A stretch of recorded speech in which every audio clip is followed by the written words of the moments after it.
What's up, everybody? Back once again with another NBA preview for the next game series of the second round.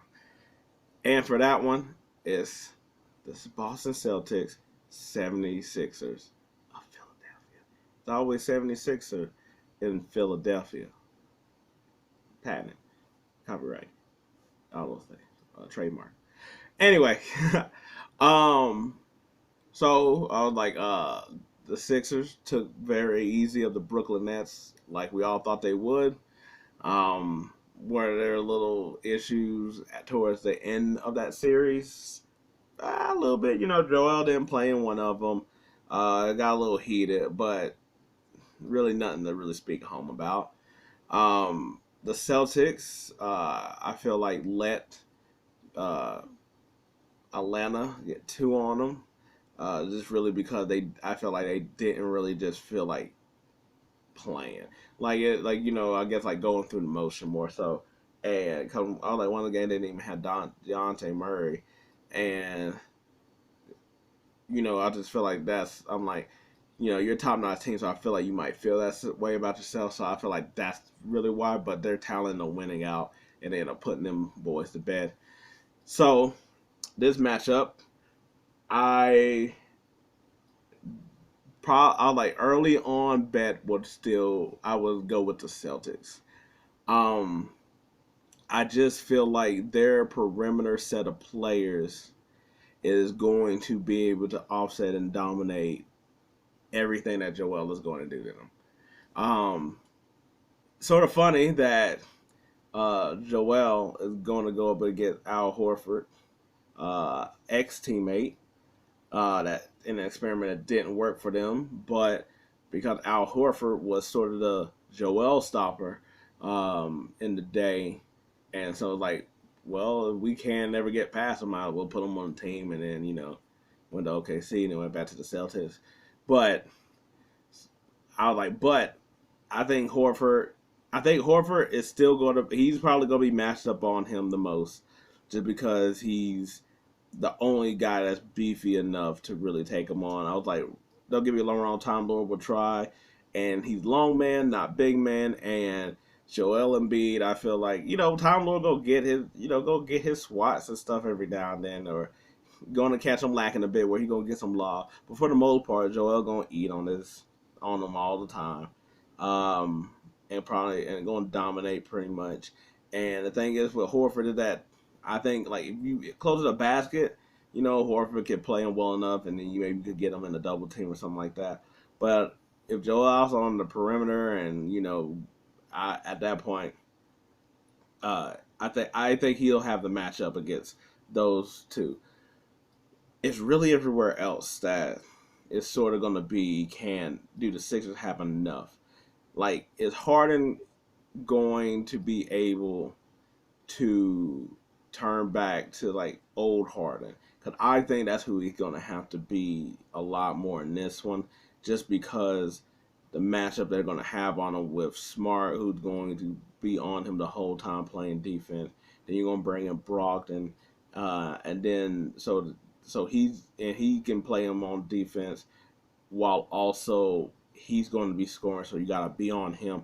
But then you have Derek White, who is nothing but a scorer, and is basically going to just have him ripping and running, in some of their matchups. Maxi's going to be there as well too, but uh, I also wonder, like someone like, for instance, Brogdon, that will he take advantage of him being bigger than Maxi in these situations? Now on the flip side, Maxi is going to have the edge on them in quickness and also just getting up back buckets, just because I like against that squad. I think I think they're gonna have to move fast, and that's where he's gonna have to take advantage of his situation. And I like if he hits the buckets, I think they'll have a better chance. But there is like basically you gotta look at their rotation of guard versus their rotation of guards, and the Celtics sort of still got the edge in there just because I feel like with Maxi and with Harden, they can have off nights. To whereas between the three of them, somebody gonna be clicking, except for that's not where the Celtics really get their arrangement of points from. Their points come from Brown and Tatum, and that's where I don't know where this. I was like, yes, they got Tobias Harris and they got PJ Tucker, and you know, PJ ain't gonna give you a lot on offense, but he'll give you a lot of defense. And Tobias, you don't know. Tobias can give you a good amount of points or not. And I know Tatum and Brown is going to have y'all working on the other end, but what are y'all going to be able to do back to them on the other end?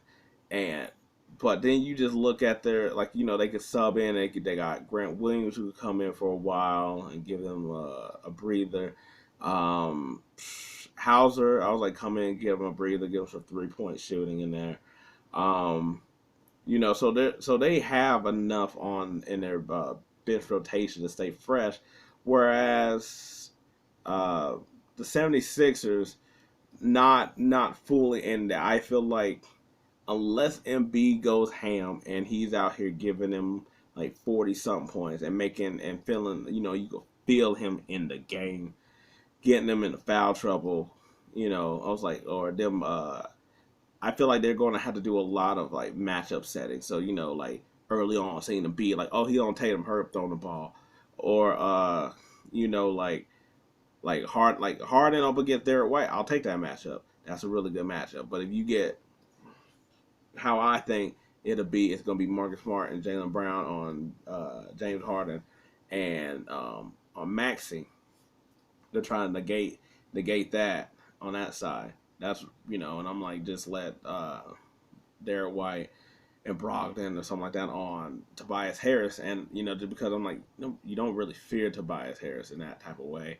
I was like, and I just feel like with enough these perimeter players of Tatum and Brown that I'm like, I don't think he's gonna get off in the same way.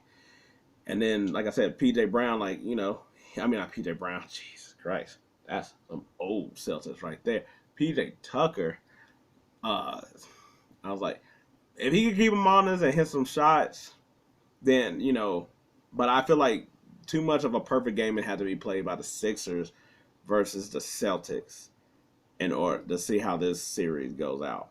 But to me, if Embiid could be superstar, like I said, your superstar can at least most of the time give you at least one game. And Harden going crazy can get you one game. So maybe it's the same game, maybe it's two separate games. But I can see this game also going about 6. Because I feel like you're going to get one of them going lights out in a game where Tatum Brown, who can also be a little bit lackadaisical at times too, and not be on their game, and that's when you got to take advantage. But if you got Tatum Brown going and also that 3 set of guards going, it's sort of lights out at that point. I like Max to me has always been like pretty consistent with the point, like, you know, he can have a big showing, but I feel like he stayed pretty much consistent of just like, you know, 15-20 range or whatever. He, you know, he can always do more, but I like, but to me, I don't put that same level of pressure on him of being like, oh man, you gotta be out here giving me 27 and all that. No. That's to me Harden and Embiid's job, and I feel like it's gonna be on their backs in order to really take this series over against the Celtics, who I feel like the better. Their 2 stars are better than these 2 stars, but I think their cast here is also better than their cast here. But Embiid's also that special too, that he can match, or he can match their intensity and how they're playing to give his team a chance to win. Anyway, so I was like, Celtics in 6. Heard it from here. Anyway, if you like this little preview that I did right here, appreciate it. Thanks. And if not, hey, maybe next time. Check out some other videos. But until then, peace. I'm out.